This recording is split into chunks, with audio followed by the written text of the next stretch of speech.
दाखल करण्याचे आदेश देण्यात आले। आमदार कुडाळकरांनी सार्वजनिक निधीचा गैरवापर केल्याचा आरोप त्यांच्यावर आहे। म्हाडाच्या आरक्षित भूखंडावर सभागृह आणि व्यावसायिक संकुल बांधणाऱ्या आमदार मंगेश कुडाळकरांना मुंबई सत्र न्यायालयाने दणका दिलेला आहे।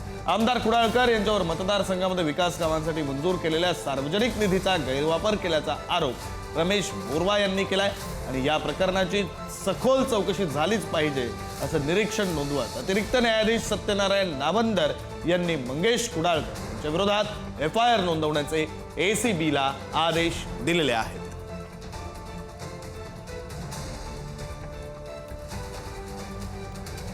आणि या प्रकरणासंदर्भातले अपडेट्स देण्यासाठी सुद्धा आपले प्रतिनिधी नंदकिशोर आपल्या सोबत आहेत। आपण त्यांच्याशी बोलूया। नंदकिशोर, काय नेमकं हे सगळं प्रकरण आहे, कधीचं प्रकरण आहे, आता पुढे या संदर्भात कशी कारवाई केली जाईल?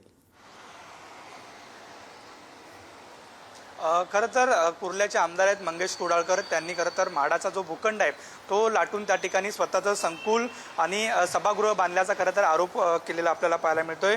रमेश बोरवा यांनी खरं तर हा संपूर्ण याचिका आहे आणि त्यांनी जी संपूर्ण जो आरोप आहे तो केलेला आपल्याला पाहायला मिळतो। याचबाबत काल सत्र न्यायालयात सुनावणी होती आणि सुनावणी दरम्यान कोर्टाने अतिशय महत्त्वाचं जे निरीक्षण आहे ते खरं तर नोंदवले आपल्याला पाहायला मिळते। सार्वजनिक निधीचा गैरवापर करून स्वतःच्या फायद्यासाठी निधी खर्च करणं, खरं तर या संपूर्ण गोष्टीचं सखोल चौकशी झाली पाहिजे अशा पद्धतीचं निरीक्षण जे आहे ते सत्र न्यायालयानं खरं तर नोंदवल्याचं आपल्याला पाहायला मिळते।